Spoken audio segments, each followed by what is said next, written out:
Hi, I'm Kristin Valentyn, and I have a career. I am a professional in high tech, which is generally a very rewarding place because of the mental challenge and stimulation. But when I entered into the business, it was very male-dominated and has continued to be very male-dominated. And it draws on the constant question of how to be effective as a woman in regards to bringing out what you do well and for the greater good, and again, underscoring effectiveness and finding outlets for the other places that are not necessarily appropriate for the workplace, I should say. So what's most notable here is many people in today's society feel that they need to be me. But it's really important to note that nobody can truly be them, especially in this days of social media. So you really have to define what your brand is when you go into the workplace. And one of the things I take a lot of pride in is working with women to help them pull out what's good and, again, can be heard by the male counterparts, and maybe diminishing things that focus too much on their gender. As a woman in business, you always want to be measured by your content and your character, and never your gender.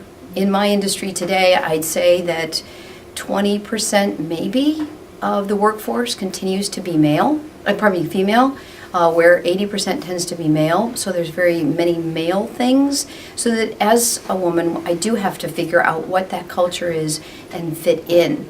And that's a very important element as you assess any situation. So that's kind of what I do relative to working with students from my women, specifically STEM program women, is to find out not only where are they going, but understand what they do well and match up the alignment between the company as well as that person, because each company has a culture, and you can play to each different set of strengths depending on the strengths that you have.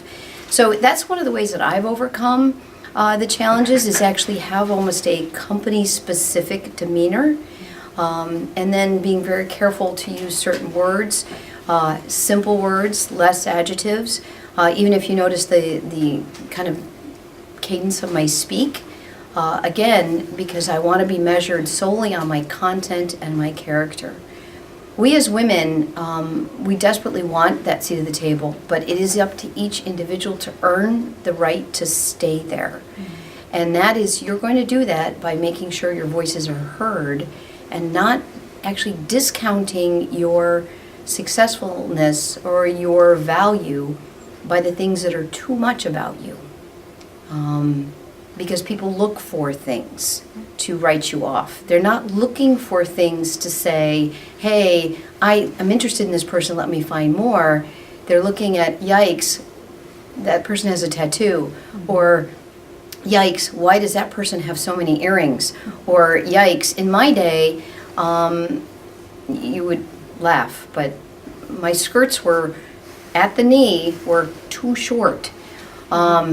So I actually spent the bulk of my career wearing my hair like this, but with glasses on. So we all have to give a little bit to be successful, but you also want to take some ownership for whether or not you are delivering messages within the context of that company. They can receive them. So you look at LinkedIn, and look at many people from LinkedIn before you go on a job interview to see, can you tell the average age of the employees? Can you tell what colleges they come from? All of these are all these great tells, so that when you show up for an interview, you're appropriate, and they already see you as them, and then that's getting your seat to the table. Then you earn it by really working hard on, and I'm sorry to say this, but managing out the female aspects of our communication, storytelling, emotions, reactions, and focusing on actions, requirements, and content.